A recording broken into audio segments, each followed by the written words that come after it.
Hello बच्चों, स्वागत है आपका अपने स्कूल पर। बच्चों, आज हम एक पोयम पढ़ने जा रहे हैं जिसका नाम है परिंदों की फरियाद। तो सबसे पहले हम एक चित्र देखते हैं जिसमें आप देख रहे हो कि एक पिंजरा है और उस पिंजरे के अंदर एक पक्षी जो है वो कैद है और वो वहीं से उसी पिंजरे में से बाहर के दृश्य को देख रहा है जहाँ पर जो पक्षी हैं और उसके जो साथी हैं वो सब उड़ रहे हैं, पेड़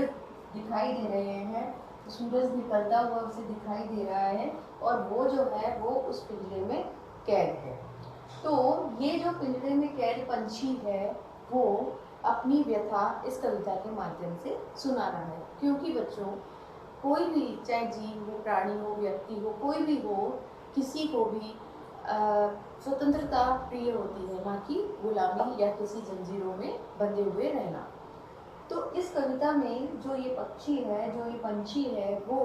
इस पिंजरे में जब बंद बैठा, किसी मालिक की खिड़की में जब उस पिंजरे को टांग दिया जाता है और वो बाहर के दृश्यों को देख रहा है तो उसे याद आ रहा है जब वो आज़ाद था, अपने आज़ादी का समय उसको याद आ रहा है। तो वो अपने मन के विचारों को प्रकट कर रहा है। वो कह रहा है कि आता है याद मुझको गुजरा हुआ जमाना, वह बाग की बहारें, वह सबका चहचहाना। तो जो पंछी है वो कह रहा है कि मुझे मेरा वो गुजरा हुआ ज़माना याद आ रहा है। गुजरा हुआ ज़माना से यहाँ तात्पर्य है कि जब वो स्वतंत्र था, तब वो भी इन स्वतंत्र पक्षियों की तरह कहीं बाहर अपनी मर्जी से उड़ान भर रहा था। तो उसे अपना वो याद आ रहा है ज़माना, मतलब अपना वो समय याद आ रहा है उसको। तो उसी याद में वो कह रहा है कि मुझे वो मेरी बाग की बहारें याद आ रही हैं। बाग की बहारें अर्थात वहाँ छोटे बड़े सभी तरह के पेड़ पौधे लगे होते हैं, फूलों वाले होते हैं। तो जब वो हिलते हैं और उनको हिलते देखकर जो पक्षी हैं उनके ऊपर चहचहाते हैं, यानी उनकी अपनी आवाज़ें होती हैं, उनको निकालते हैं। तो वो जो पक्षी है वो पिंजरे में बैठा वो सारी चीज़ें याद कर रहा है। फिर है वो आगे कहता है कि आज़ादी कहाँ वह अपने घोंसले की, आज़ादी कहाँ वह अपने घोंसले की, अपनी खुशी से आना और अपनी खुशी से जाना। मतलब वो अपनी उस आज़ादी को याद करते हुए कहता है कि मैं यहाँ जिस पिंजरे में कैद हूँ उससे ज़्यादा अच्छी तो मुझे मेरे घोंसले की आज़ादी थी कि मेरा जब मन करता था तब मैं वहाँ से उड़ जाता था और जब मेरा मन किया तब मैं वापस अपने घोंसले में आकर बैठ जाता था। फिर आगे कहता है कि लगती है चोट दिल पे, आता है याद जिस दम। मतलब मेरे चोट जो दिल है मेरा जब उन बातों को याद करता है तो मेरे जो हृदय है उस पर एक चोट सी लगती है। और शबनम के आंसुओं पर कलियों का मुस्कुराना। तो मुझे ऐसा प्रतीत होता है कि जैसे जब किसी जो कली है उनके ऊपर जब रात में ठंडक वाली ओस की बूंदें जब गिरती हैं तो ऐसा लगता है कि वो ओस की बूंदें जो है वो उन कलियों के आंसू हैं। लेकिन वो जब कलियां खिलने लगती हैं धीरे धीरे तो वो आंसू भी नीचे गिरकर टूट जाते हैं और वो कली जो है वो खिलकर फूल का रूप ले लेती है। तो मेरी भी आज वही स्थिति है कि मैं भी उन शबनम के ऐसे आंसुओं पर बैठा हूँ कि यहाँ पर मैं बैठा तो हूँ लेकिन जो मेरे आंसू हैं वो आंसू का कोई मोल नहीं है। मेरे आंसुओं पर कोई ध्यान ही नहीं दे रहा है कि मैं इस पिंजरे में बैठकर रो रहा हूँ क्योंकि मेरे दिल पर बार बार चोट लग रही है। वह प्यारी प्यारी सी सूरत, वह कामिनी सी मूरत, आबाद जिसके दम से था मेरा आशियाना। मतलब वो ये कहना चाह रहा है कि प्यारी प्यारी सी सूरत, प्यारी प्यारी सी सूरत का मतलब है कि जब वह अपने घोंसले में बैठता था और वहाँ से जब उस कली को खिलते हुए वो देख रहा है तो वो कहता है कि मुझे उसकी वो जो सुंदरता है वो मोहित करती थी अपनी तरफ और मैं खुद अपनी आंखों से उसकी उस सुंदरता को निहारता था, उसकी कामिनी सी मूरत को निहारता था। कोमल कोमल होती है ना फूल की जो पंखुड़ियाँ होती हैं वो कितनी कोमल होती हैं। तो यहाँ पर इसीलिए बोल रहा है कि इतनी सुंदर वो दिखने वाली कली धीरे धीरे जब खिल करके फूल का रूप लेती थी तो उसकी वो जो बिल्कुल कोमल सी जो पत्तियाँ हैं उनके ही दम से मेरा आशियाना जो था वो क्या था, आबाद आबाद था मेरा आशियाना। क्यों? क्योंकि जब कली खिलेगी फूल खिलेगा तो फूल में से खुशबू तो आएगी और वो जब खुशबू चारों तरफ बाग में फैलेगी तो कोई भी हो, चाहे वो पक्षी हो चाहे वहाँ कोई मनुष्य टहल रहा हो, सभी को वो खुशबू बहुत अच्छी लगती है। तो वो कह रहे हैं कि मेरा जो घोंसला था वो उस कली की कामिनी सी कोमल सी काया को देखकर और उसके खिलने पर बहुत महक जाता था, इसलिए मेरा जो आशियाना था वो बहुत महकता था। अब है नेक्स्ट लाइन जो पक्षी के द्वारा कही गई है, वो कह रहा है कि आती नहीं सदाएं उसकी मेरी कफस में, आती नहीं सदाएं उसकी मेरी कफस में, होती मेरी रिहाई ए काश मेरे बस में। तो आती नहीं सदाएं मतलब उसको बार बार उसकी मेरी खफस में, खफस यानी मुझे बार बार उसकी याद आती है। खफस होता है अंदर सिसकना या एक कसक सी दिल में पैदा होना। तो जो पक्षी है वो कह रहा है कि मुझे उसकी याद आती है, मेरे दिल में एक कसक सी उठती है कि काश मेरी रिहाई यानी उस पिंजरे में से बाहर निकलना भी अगर मेरे बस में होता तो कितना अच्छा होता। मैं इस पिंजरे से उड़कर चला जाता और अपने उस खुले वातावरण में घूमकर आ जाता। फिर है हमारी, क्या बदनसीब हूँ मैं घर को तरस रहा हूँ, क्या बदनसीब हूँ मैं घर को तरस रहा हूँ, साथी तो वतन है मैं कैद में पड़ा हूँ। तो वो अपने नसीब को कोसते हुए कहता है कि मैंने ऐसा क्या किया कि मैं इतना बदनसीब हूँ कि मैं अपने ही घर जाने को तरस रहा हूँ और मैं यहाँ इन जंजीरों में जकड़कर रह गया हूँ। और मेरे जो साथी हैं वो देखो वो बाहर खुले में यानी खुले मैदान में, खुले वतन में घूम रहे हैं और मैं यहाँ कैद में पड़ा हूँ। तो वो अपनी किस्मत को रो रहा है कि मैं ही इतना बदनसीब क्यों हूँ, मैंने ही ऐसा क्या किया कि मेरा जो खुलापन है, मेरी जो स्वतंत्रता है वो इस पिंजरे में कैद होकर रह गई है, जबकि जो मेरे साथी हैं वो सब बाहर खुशी से अपने घूम रहे हैं। फिर अगली पंक्तियों में जो पक्षी है वो कहता है, आई बहार कलियां फूलों की हंस रही है, यानी मैं इस अंधेरे घर में किस्मत को रो रहा हूँ। आई बहार यानी आपने देखा होगा कि जब पतझड़ के बाद जब सावन का मौसम आता है, जब सावन में बारिश होती है तो बारिश से जो सूखे वन होते हैं, उपवन होते हैं, खेत होते हैं, वो सब उस वर्षा से लहलहाने लगते हैं, मानो उनकी वर्षों की प्यास पूरी हो गई हो। तो जो पिंजड़े में कैद जो पंछी है वो कह रहा है कि मैं यहाँ इतने टाइम से कैद हूँ, इतने समय से यहाँ पर कैद हूँ, तो लगता है कि इस समय अब जब बाहर का मौसम आया है यानी बारिश का मौसम आया है, तब जो वो कलियां हैं वो सारी खिल गई होंगी, जितनी भी कलियां थी अब वो सारी खिल करके हंस रही होंगी और मैं यहाँ इस अंधेरे घर में पड़ा अपनी ही किस्मत को रो रहा हूँ। क्योंकि उन्हें तो खुले आकाश में, खुले वातावरण में, अपने पक्षियों के झुंड में उन फूलों के ऊपर मंडराना, उनकी खुशबू लेना और वहीं पर अपने झुंड के साथ चहचहाना, वो सब उनको याद आ रहा है। तो वो कह रहा है कि अब तो मुझे यहाँ कैद हुए इतना समय व्यतीत हो गया है कि यहाँ वहाँ पर ज़रूर कलियाँ जो है वो खिल चुकी होंगी, लेकिन मैं बदनसीब हूँ कि मैं उनका वो जो उजाला है, उनकी जो खिलने की जो कला है वो नहीं देख पा रहा हूँ और अपने इस पिंजरे रूपी अंधेरे घर में पड़ा हूँ और अपनी किस्मत को रो रहा हूँ। फिर इस तरह से जो पंछी है वो आगे कहता है कि इस कैद का इलाही, यानी इस कैद का इलाही का मतलब है जो मालिक है उसका, जिसका वो पिंजरा है, उसके लिए कहा गया है कि इस कैद का इलाही दुखड़ा किसे सुनाऊं, कि मैं डर यही है कफस में कि गम से मर न जाऊं। वो ये कहता है कि हे भगवान, इलाही को याद करते हुए कहता है कि हे ईश्वर, मैं अपना ये दुखड़ा किसे सुनाऊं, मुझे तो ये लग रहा है कि कहीं मैं अपने इस डर में, इस कफस में यहाँ मर ना जाऊं। तो इस कैद का इलाही मतलब हे ईश्वर, इस घर के मालिक को मैं अपना दुखड़ा कैसे सुनाऊं कि मैं तुम्हारे इस पिंजरे में कैद हूँ और इस पिंजरे की व्यथा मैं कैसे उसे सुनाऊं कि मैं कहीं डर के मारे इसी गम के साथ इसी पिंजरे में ना मर जाऊं। फिर आगे कहता है कि जब से चमन छूटा यह हाल हो गया है, कि जब से मेरा चमन छूटा है अर्थात मेरा जो घर है, मेरा वास्तविक जो घर है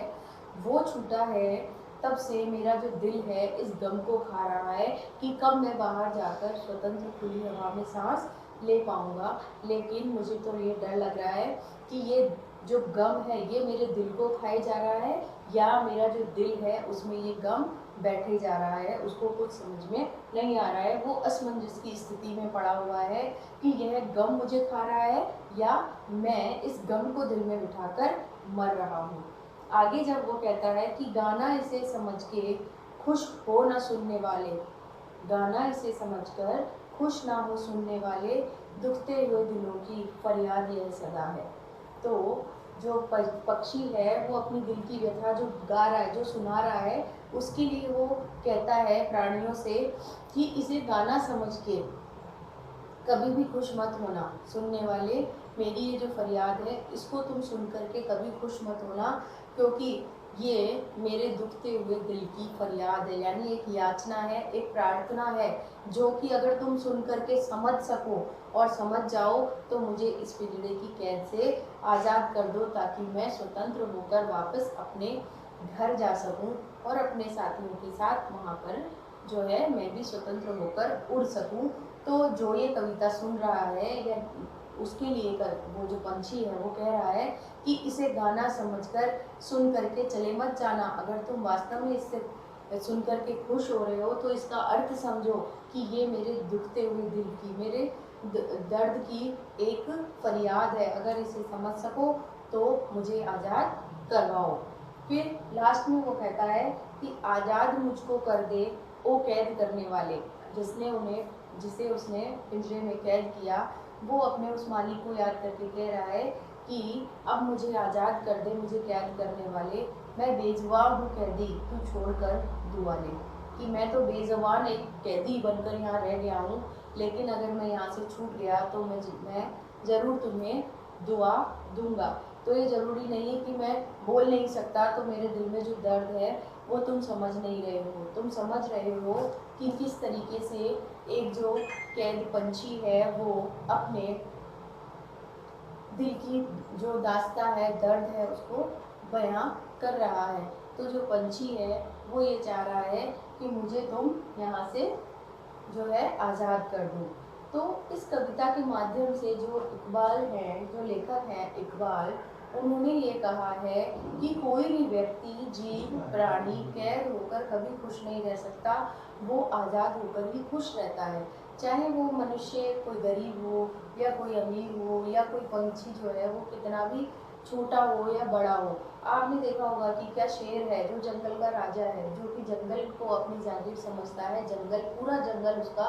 घर होता है। उसको भी जब हम चिड़ियाघर के कैद खाने में जब देखते हैं तो आपने देखा होगा कि वो बेचारा परेशान होकर उस छोटे सी कैद में चारों तरफ घूम रहा होता है, और उसको बाहर का वातावरण ना मिले तो वो कुछ भी खतरनाक और भी खतरनाक हो सकता है। इसलिए जू में भी उसके लिए पीछे की साइड एक खुला एरिया छोड़ा जाता है, जिसमें वो बाहर जाके ये अनुभव कर सके कि वो इस समय आज़ाद है और चारों तरफ जो वातावरण है वो खुली हवा में सांस ले सके, किसी पत्थर पर बैठ सके, किसी छोटे पेड़ पे चढ़ सके,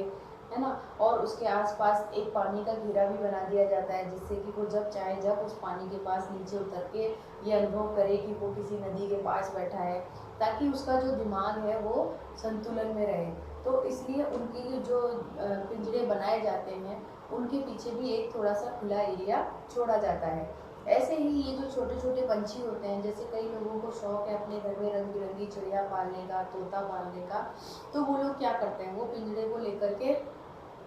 कि उस पंछी को ये ना लगे कि वो बिल्कुल बंद घर में हो गया है, तो वो अपनी खुली हुई किसी खिड़की पर या दरवाजे पर उसको थोड़ी देर पिंजरे को बाहर की तरफ देखते हुए टांग देते हैं, जिससे कि वो बाहर की जो आबो हवा है उसको भी देख सके और बाहर उड़ते पंछियों को भी देख सके। लेकिन आप तो ये इतना ही सोचकर उसको टांग देते हो, लेकिन वास्तविकता तो यह है कि कोई भी पंछी उस कैद में, पिंजरे में रह कर के खुश नहीं रह सकता। उसे जब बाहर उड़ते हुए अपने साथी पंछी दिखाई देते हैं तो फिर उसे अपने आप अंदर से एक दर्द जो है वो कचोटता है कि मैं इतना बदनसीब हूँ कि मैंने ही ऐसा क्या कर दिया जो मुझे इन जंजीरों में, यानी जंजीर किसको कहा गया है, ये पिंजरे की जो ये जो बनी हुई होती है सीधी सीधी डंडियाँ, पतली पतली, इनको जंजीरें जकड़ा हुआ कहा गया है कि मैं इस कैद में रहकर अपने आप को बदनसीब कहता हूँ और पल पल अपने उस समय को याद करता हूँ जब मैं भी और पक्षियों की तरह स्वतंत्र होकर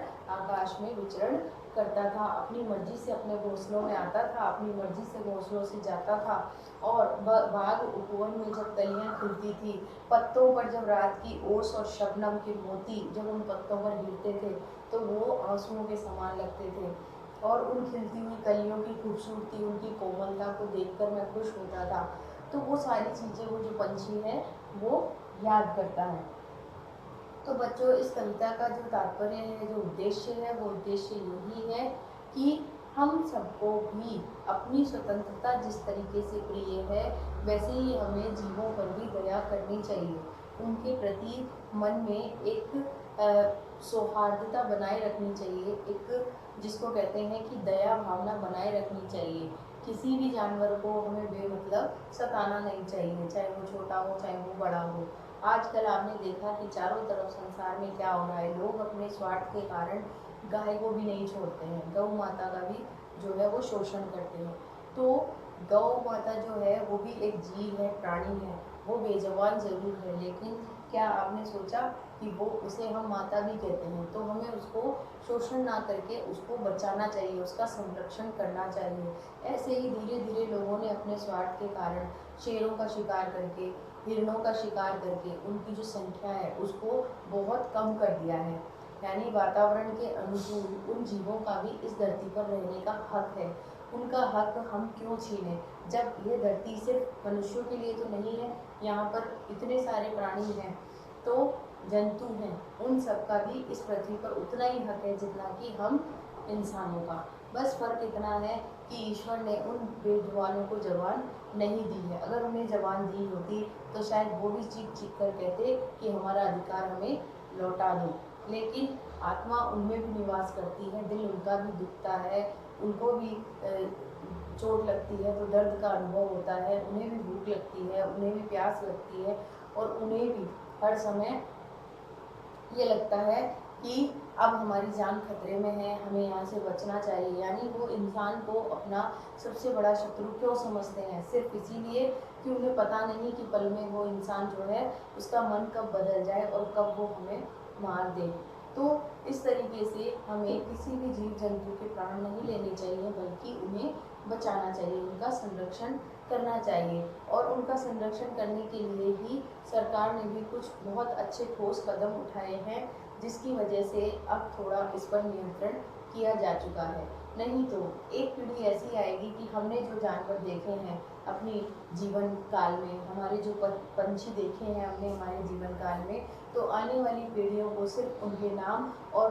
देखने के लिए सिर्फ उनको एक एल्बम चित्र ही बचेंगे, जिस चित्र में देखकर वो पहचानेंगे कि कभी ऐसे भी जानवर हुआ करते थे। जैसे कि हम लोग सिर्फ पिक्चर्स में ही देखकर जानते हैं कि डायनासोर नाम का भी कोई प्राणी हुआ करता था, कोई जीव हुआ करता था इस धरती पर, जो कितना विशाल था। लेकिन इसी तरीके से अगर हमने भी अभी भी जानवरों के संरक्षण में कोई कदम नहीं उठाया या सरकार का साथ नहीं दिया, तो एक ऐसा समय आएगा कि आने वाली पीढ़ी भी अभी के जो जानवर हैं उनको सिर्फ चित्रों में देख पाएगी। अभी के जो पंछी हैं, जो अलग अलग तरह के रंग बिरंगे पंछी हैं, उनको भी हम केवल चित्रों में ही देख पाएंगे। लेकिन ये हमारी प्रकृति के लिए बहुत बड़ा नुकसान होगा, क्योंकि प्रकृति जो है उसका जो साइकिल है वो उसी तरह से चलता है कि जीव आता है और हर जीव के पीछे उसका जो है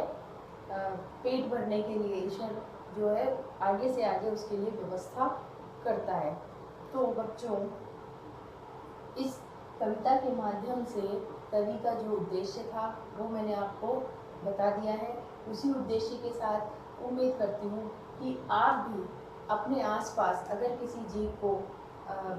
कैद में देखें या किसी पंछी को आपने कैद किया हो, तो एक बार उसे खुले आसमान में उड़ाकर देखना। उसकी जो चहचहाट होगी या उसकी जो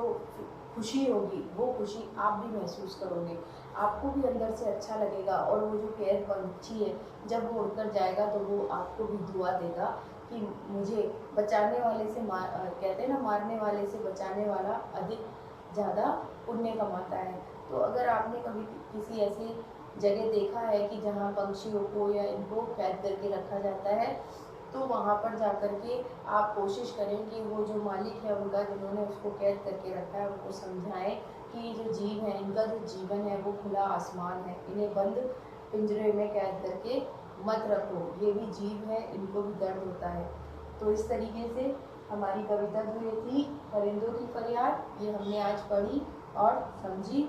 और इसके उद्देश्य को भी समझा कि इसका उद्देश्य क्या है। तो ये जो कविता है वो आपको सिर्फ पढ़ने के लिए दी गई है आपकी पाठ्य पुस्तक में, तो आपने पढ़ करके इसका दर्द समझा, इसका उद्देश्य समझा। अब हम अपनी कक्षा को आज यहीं विराम देते हैं, अगली कक्षा में हम फिर मिलेंगे, तब तक के लिए नमस्कार बच्चों।